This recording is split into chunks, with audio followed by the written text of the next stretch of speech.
बिस्मिल्लाहिर्रहमानिर्रहीम। अस्सलाम वालेकुम। आप लोग देख रहे हैं यूट्यूब चैनल लॉ इन्वेस्टर। आज की वीडियो में हम बात करेंगे पब्लिक सर्विसेज इन मलेशिया। हाँ जी, पॉलिटिकल साइंस का एक अहम टॉपिक है और बहुत सारे स्टूडेंट्स के मुझे मैसेजेस आ रहे थे कि सर काइंडली इसके ऊपर कोई वीडियो बनाएं, हमें बताएं कि हमने इसको किस तरह हल करना है।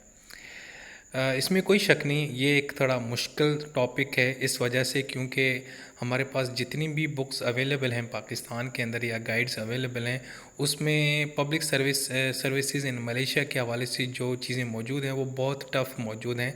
बहुत टफ़ लैंग्वेज है, कोई हेडिंग्स नहीं है, बल्कि एज इट उन्होंने छापा है जिस तरह मलेशिया के कॉन्स्टिट्यूशन के अंदर लिखा हुआ है ना, आर्टिकल ये और सारा कुछ बिल्कुल उन्होंने इस तरह छाप दिया है जिससे उसको समझना, उसको तैयार करना बहुत मुश्किल हो चुका है।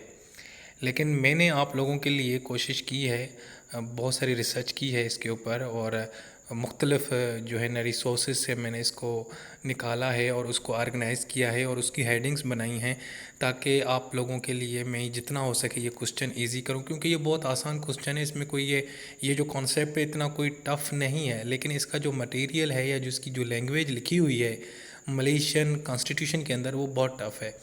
मैंने उस सारी चीज़ को बड़ी सिंपलीफाई करके आपके लिए मैंने एक तैयार की ये चीज़। चलें आज की वीडियो में स्टार्ट करते हैं। और वैसे भी 25-26 को आई थिंक आप लोगों का पेपर है, तो अगर ये क्वेश्चन आए तो ज़रूर इसको तैयार कीजिएगा। बस आपने 15 से 20 मिनट ये वीडियो देखनी है और ये क्वेश्चन आपका इंशाल्लाह आज ही तैयार हो जाएगा।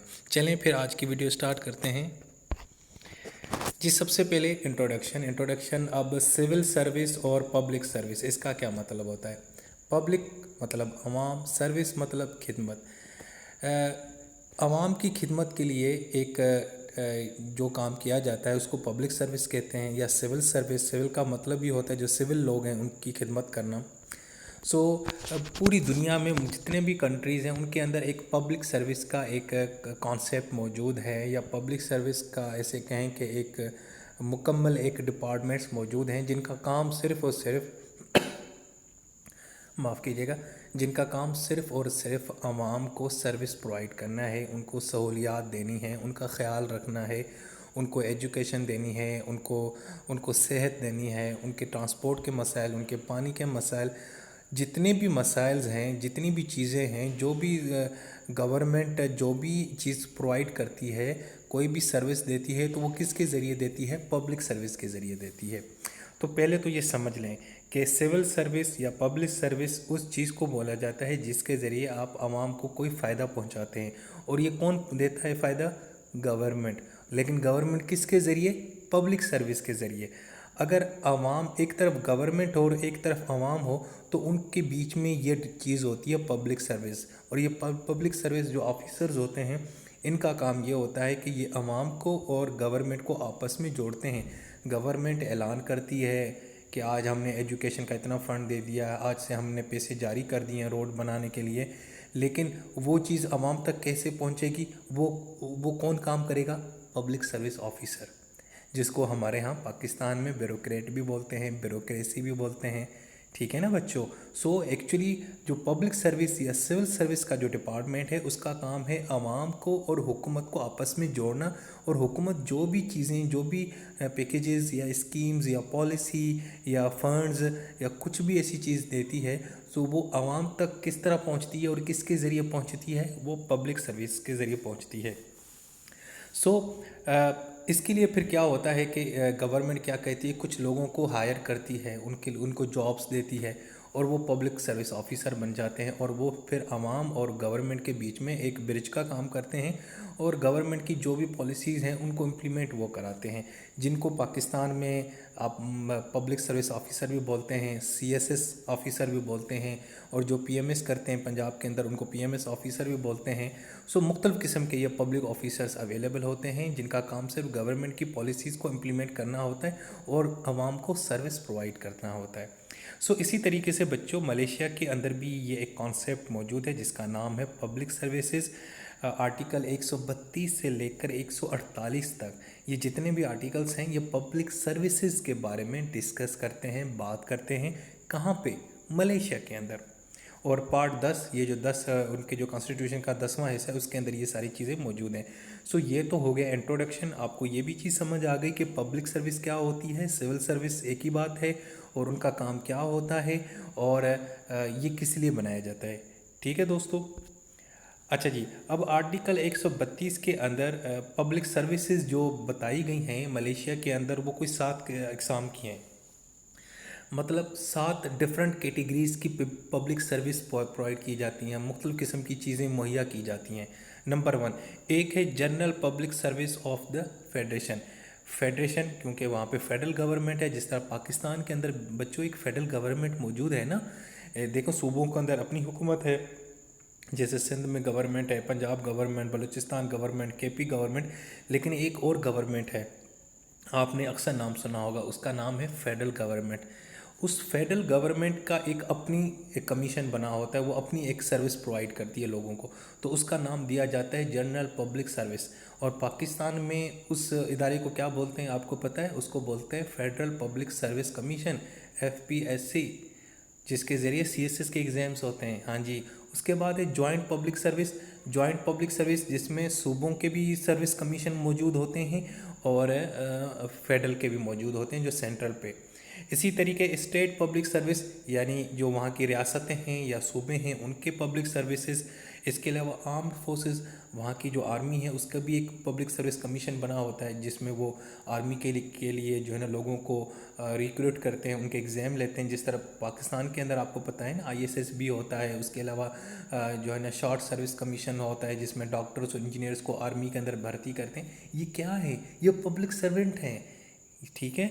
इसके अलावा जुडिशल और लीगल जुडिशरी के एग्ज़ाम्स होते हैं, आप जज बनते हैं, आप वकील बनते हैं, आप गवर्नमेंट की तरफ से जो है ना वकील बनते हैं। और तो ये सारा जो प्रोसिक्यूटर बनते हैं, सो ये क्या है? ये भी पब्लिक सर्विस है। इसके अलावा पुलिस फोर्स है, पुलिस पब्लिक सर्विस है, जिसमें आप ऑफिसर्स बनते हैं। ठीक है। इसके अलावा एजुकेशन सर्विस है, एजुकेशन के ज़रिए, एजुकेशन कमीशन के ज़रिए आप लेक्चरार बन जाते हैं किसी गवर्नमेंट के इदारे में। सो ये एक्चुअली सारी की सारी एक किस्म की सर्विसेज हैं, वो सर्विसेज जो हुकूमत मुहैया करती है आवाम को इनके ज़रिए। अब ये साथ के साथ कैटेगरीज, यानी पहले है पब्लिक सर्विस जो फेडरेशन के ऊपर होती है, सेंट्रल के अंदर होती है। उसके बाद है स्टेट, यानी हर रियासत के अंदर एक पब्लिक सर्विस है, जिस तरह पाकिस्तान के हर सूबे के अंदर, जैसे Sindh public service commission, Punjab public service commission, KP public service commission, Balochistan इन कमीशंस के अंदर अंदर भी एग्ज़ाम्स होते हैं और ब्यूरोक्रेट सेलेक्ट होते हैं जो सूबे के हद तक ही काम करते हैं। लेकिन एक फेडरल में होती है फेडरल पब्लिक सर्विस कमीशन, जहाँ से जो जिसमें पूरे के पूरे पाकिस्तान के लड़के जो है ना एग्ज़ाम्स में बैठते हैं, जिसको हम CSS बोलते हैं, तो वहाँ पे उसको बोलते हैं पब्लिक सर्विस कमीशन। इसके अलावा फिर आर्म फोर्सेस है, आर्मी के लिए भी एक पब्लिक सर्विस कमीशन है। जुडिशल और लीगल, क्योंकि जजेस भी चाहिए हमें, वकील भी चाहिए, अदालतें हैं हमारे पास, केसेस हैं, आवाम को हमने इंसाफ मुहैया करना है, तो किसके ज़रिए देंगे? जजेस और वकीलों के ज़रिए। और उनको फिर कौन हायर करता है? गवर्नमेंट हायर करती है। एक तो आप प्राइवेट काम करते हैं ना, अपना अपना प्राइवेट काम कर रहे हैं, कोई केस आ गया, वो एक अलग चीज़ है, लेकिन गवर्नमेंट के लिए भी आपकी एक सर्विस कमीशंस होती हैं, और वकला जो है ना हमें यानी कि ज़रूरत में होते हैं, इसलिए पुलिस फोर्स आपके पास है। इसके अलावा एजुकेशन सर्विस है। सो दोस्तों 132 आर्टिकल 1 के अंदर ये 7 किस्म की ना पब्लिक सर्विसेज मौजूद हैं। कहाँ पे? मलेशिया के अंदर। और पाकिस्तान में भी कमोबेश इस तरह की ही सर्विस कमीशंस मौजूद हैं। सो अब देखेंगे इसका रोल क्या है। रोल का मतलब किरदार। एक तो नंबर, जितने भी दोस्तों ये पब्लिक सर्विसेज होती हैं ना, चाहे वो आर्मी की हैं, चाहे वो एजुकेशन की हैं, चाहे वो पुलिस की हैं, चाहे वो जुडिशरी की हैं, इन कमीशंस का काम क्या होता है? इनका काम ये होता है जो डे बाय डे के, डे टू डे जो एडमिनिस्ट्रेशन के मामले होते हैं उनको एग्जीक्यूट करना। मिसाल के तौर पे गवर्नमेंट ने कहा है कि जी अब डेंगू आ चुका है, तो अब जो है ना आप क्या करें कि हर मोहल्ले और हर गली में जाके स्प्रे करें ताकि मच्छर भाग जाए, जो डेंगू जो मच्छर है वो भाग जाए। ठीक है। सो अब गवर्नमेंट ने ये अनाउंसमेंट कर लिया। अब ये काम किसने करना है? जारी बात है पब्लिक सर्वेंट ऑफिसर ने करना है। सो ये डेली स्प्रे होते हैं, तो डेली उनको एग्जीक्यूट करना है। ये मैं आपको मिसाल देता हूँ, एक सिर्फ हुकूमत का एक काम है उसको एग्जीक्यूट करना। इसके अलावा फिर इन पब्लिक सर्विसेज का एक ऑफिसर होता है जिसको बोलते हैं चीफ सेक्रेटरी, और वो गवर्नमेंट के साथ जुड़ा होता है, और वो गवर्नमेंट का टॉप सिविल सर्वेंट होता है। अब ये चीफ सेक्रेटरी साहब क्या होते हैं? अब आप ज़रा ना कहानी सुनिए। पंजाब के वज़ीर आला कौन है? मुझे ये बताएं आप लोग। मैसेज में लिख के बताइएगा। ज़ाहिर बात नाम तो पता होगा आपको, जो पंजाब के वज़ीर आला है उसका नाम आप मुझे कमेंट्स में बताना है। उनके साथ एक चीफ सेक्रेटरी बंदा होता है, वो उनको कहते हैं कि जी मुझे एजुकेशन का ये काम करना है, मैंने ट्रांसपोर्ट बेहतर करनी। अब चीफ मिनिस्टर साहब क्या करते हैं, जो उनको काम करवाना होता है ना, वो चीफ मिनिस्टर साहब वज़ीर आला पंजाब वो क्या कहते हैं, चीफ सेक्रेटरी को बोलते हो। चीफ सेक्रेटरी क्या करते हैं, अपने दूसरे नीचे जो ब्यूरोक्रेट्स हैं उनको बताते हैं। ये जितने भी सर्वेंट होते हैं ना, पब्लिक सर्वेंट, ये आवाम के खिदमत गुजार, इनका जो हेड होता है या इनका जो बॉस होता है वो चीफ सेक्रेटरी होता है। वो चीफ सेक्रेटरी गवर्नमेंट के साथ मिला होता है और गवर्नमेंट जो उसको इंस्ट्रक्शन देती है वो इंस्ट्रक्शन नीचे तक उनको प्रोवाइड करता है। क्योंकि मैंने आप लोगों को पहले बता दिया था कि ये जो पब्लिक सर्वेंट होते हैं ये गवर्नमेंट के काम एग्जीक्यूट करते हैं, गवर्नमेंट की पॉलिसीज़ को इम्प्लीमेंट करवाते हैं अवाम के अंदर। अब उनका जो हेड होता है उसके हेड का नाम है चीफ सेक्रेटरी, ठीक है। अब इनकी हम देखेंगे खसूसियात, करेक्टरिस्टिक्स क्या हैं। नंबर 1, एक तो ये परमानेंट होते हैं। बच्चों, पब्लिक सर्विस कोई भी हो, चाहे वो फेडरल हो, सूबाई हो, आर्मी का सर्विस कमीशन हो, या एजुकेशन का हो, या पुलिस का हो, आपकी अगर उसमें जॉब लग जाती है तो फिर आप परमानेंट हो जाते हो। इसलिए तो हमारे पाकिस्तान में बहुत सारे बच्चे जो है ना, वो कहते हैं ना कि जी मैंने CSS करना है, मैंने PMS करना है, मैंने जुडिशरी में जाना है, मैंने पुलिस में जाना है, मैंने आर्मी में जाना है। क्यों जाना चाहते हैं, उसकी एक वजह, सबसे बड़ी वजह, वैसे बड़ी वजूहत होती हैं, किनका बहुत शौक़ होता है, किनका एम होता है, किनका मकसद होता है, लेकिन उनमें से एक रीज़न ये भी होता है कि परमानेंट, क्योंकि ये परमानेंट जॉब होती है।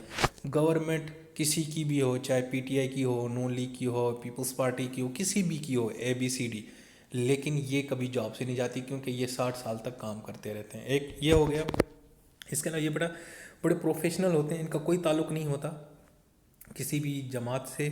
और दूसरा, ये पॉलिटिकल न्यूट्रल होते हैं, ये बिल्कुल न्यूट्रल होते हैं, इनका कोई काम नहीं होता। लेकिन पाकिस्तान में आपको पता है कि आप बच्चे जो है ना मेरे से ज़्यादा न्यूज़ देखते हैं, तो अक्सर यहाँ पे इल्ज़ाम लगता है कि जी फ़लाँ जो पब्लिक सर्वेंट है, चाहे वो कमिश्नर है, चाहे वो पुलिस ऑफिसर है, या कोई डॉक्टर है सरकारी हॉस्पिटल का, या कोई टीचर है, या प्रोफेसर है, कुछ भी है, तो उसके ऊपर इल्ज़ाम लगता है कि जी ये तो फ़लाँ पार्टी का बंदा है, ये तो उसका वर्कर है।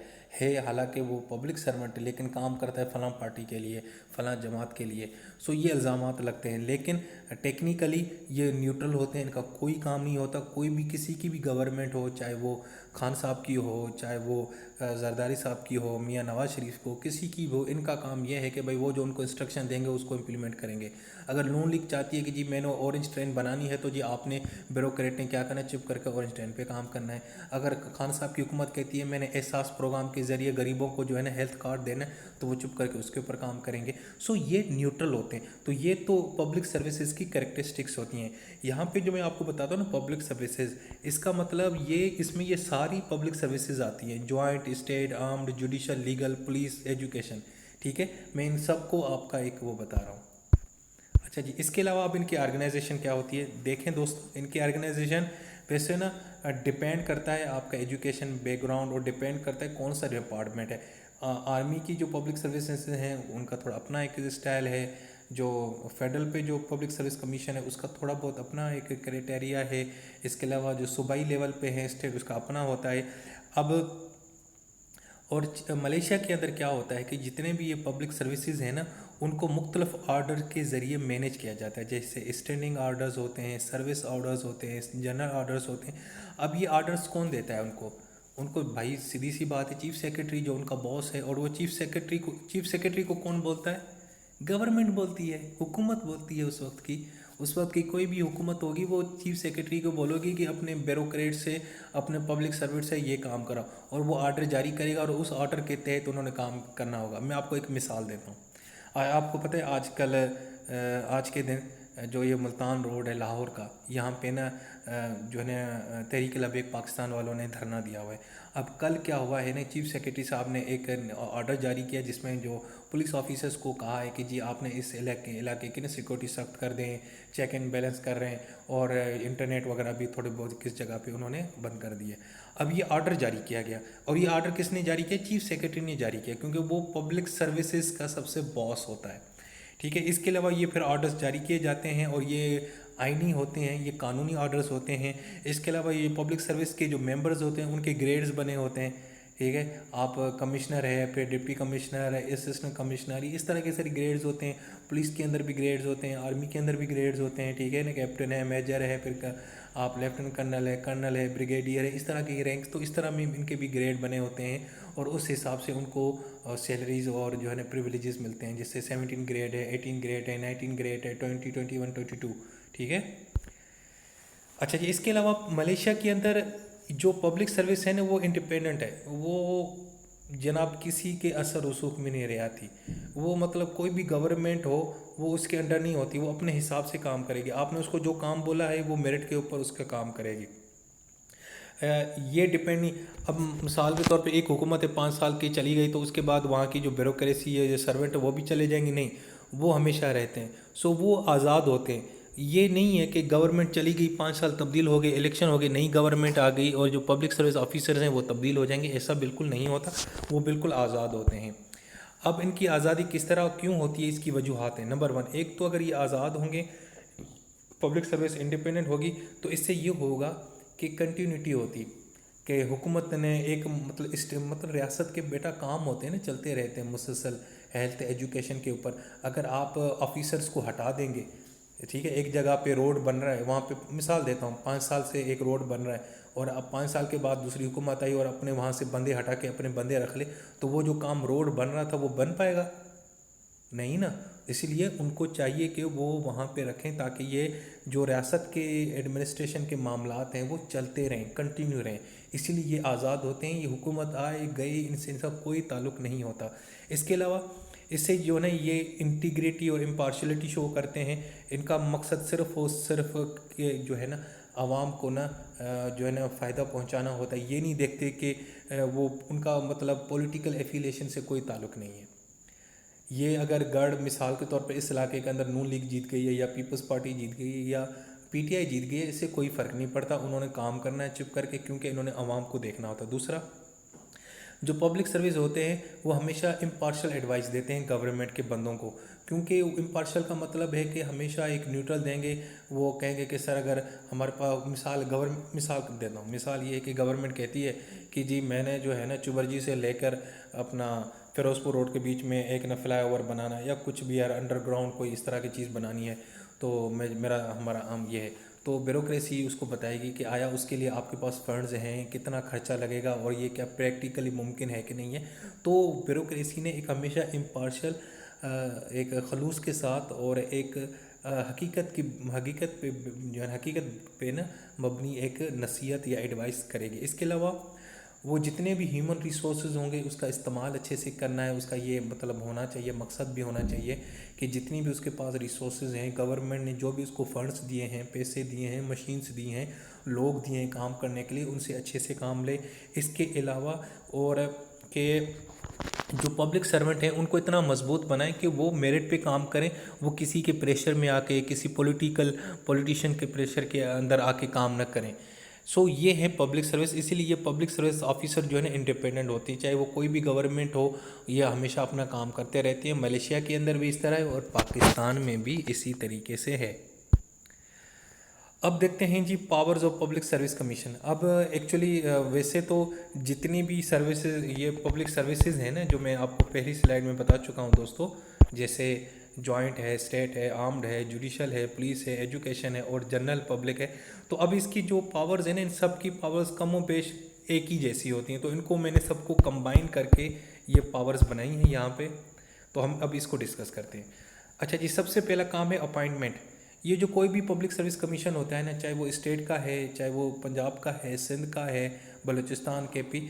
अच्छा, मैं आपको बार बार एग्जांपल दे रहा हूँ अपने पाकिस्तान की। वो इसका मकसद ये है ताकि आपको ये कॉन्सेप्ट क्लियर हो जाए, क्योंकि मलेशिया के अंदर भी जो पब्लिक सर्विस कमीशन है वो कमोपेश एक ही स्टाइल से काम करते हैं, ठीक है। सो पहला काम इनका होता है अपॉइंटमेंट करना।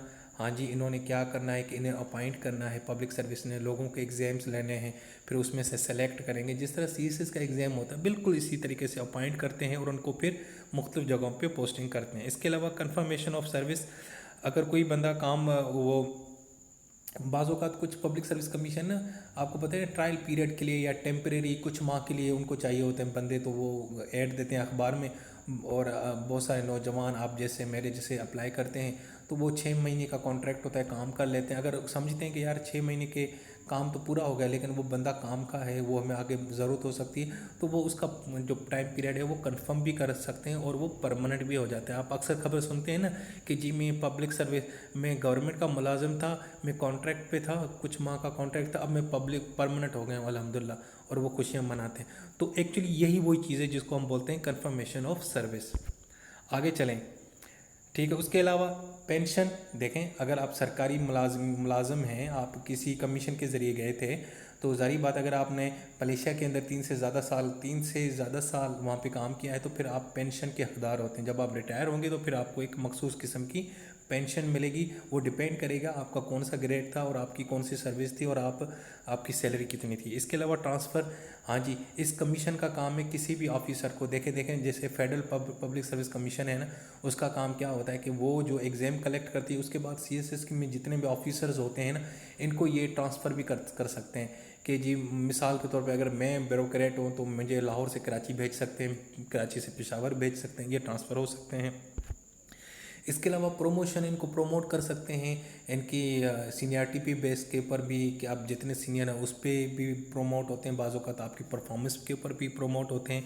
इसके अलावा डिसिप्लिनरी कंट्रोल, बच्चे अगर आपने कोई गलत काम किया है, पब्लिक सर्विस में रह के रिश्वत लेते हैं, आपने सियासत यानी कि आप कोई भी काम करते हैं तो उसमें एक्चुअली ना आप पॉलिटिकली मोटिवेटेड होते हैं, वो अपने क्योंकि आप ना एक वर्कर बन के, सियासी वर्कर बन के काम करते हैं, एक पार्टी का हिस्सा बन के काम करते हैं, तो आपके खिलाफ एक्शन लिया जा सकता है, आपसे पूछताछ की जा सकती है, आपको शोकास नोटिस दिया जा सकता है या आपको सस्पेंड भी किया जा सकता है। सो ये सारे काम कौन करता है? ये पब्लिक सर्विस कमीशन के कोई भी हो, चाहे वो आर्मी की हो, जुडिशरी की हो, लीगल की हो या जनरल पब्लिक सर्विस कमीशन हो, ये इनका काम उनकी जो पावर्स हैं वो ये हैं। ठीक है दोस्तों। सो दोस्तों आज के लिए ये थी वीडियो आप लोगों के लिए। मुझे उम्मीद है कि आपको ये पसंद आई होगी वीडियो। सो बच्चों बस कोशिश कीजिएगा। वैसे आप सोच रहे होंगे कि जो गाइड्स हैं उसमें तो बड़ा अजीब किस्म का लिखा हुआ है, लेकिन मैंने बड़ी कोशिश की आपको आसान बनाने के लिए। अच्छा, दूसरा ये है कि अगर मैं चाहूँ तो हम अगर जॉइंट पब्लिक सर्विस, फिर स्टेट पब्लिक सर्विस, फिर आर्मी या जुडिशल, अगर इनको मैं डिस्कस करना शुरू करूँ ना तो ये क्वेश्चन बहुत लेंथी जाएगा। सो इसकी कोई ज़रूरत नहीं है, क्योंकि जो क्वेश्चन आया होता है उसमें हमेशा यही पूछा गया है कि पावर्स क्या हैं। तो आपने पहले इंट्रोडक्शन देना है, इंट्रोडक्शन के बाद उसका रोल बता देना है, उसकी कैरेक्टरिस्टिक्स बताती हैं, ऑर्गेनाइजेशन का भी 1-2 पेज, उसके बाद इसकी इंडिपेंडेंस क्या होती है, इसके अलावा फिर इसकी पावर्स, फंक्शंस, इसके ऊपर ज़्यादा फोकस कीजिएगा और इंशाल्लाह इस तरह ये आपका क्वेश्चन पूरा का पूरा कंप्लीट हो जाएगा। सो दोस्तों नेक्स्ट वीडियो तक मुझे अपनी दुआओं में याद रखिएगा और मेरी इस वीडियो को ज़रूर शेयर कीजिएगा अपने सारे दोस्तों को, क्योंकि एग्ज़ाम करीब है। आई थिंक 25 या 26 को आप लोगों का पेपर है। सो गुड लक और मुझे दुआओं में ज़रूर याद रखिएगा। अल्लाह हाफ़िज़।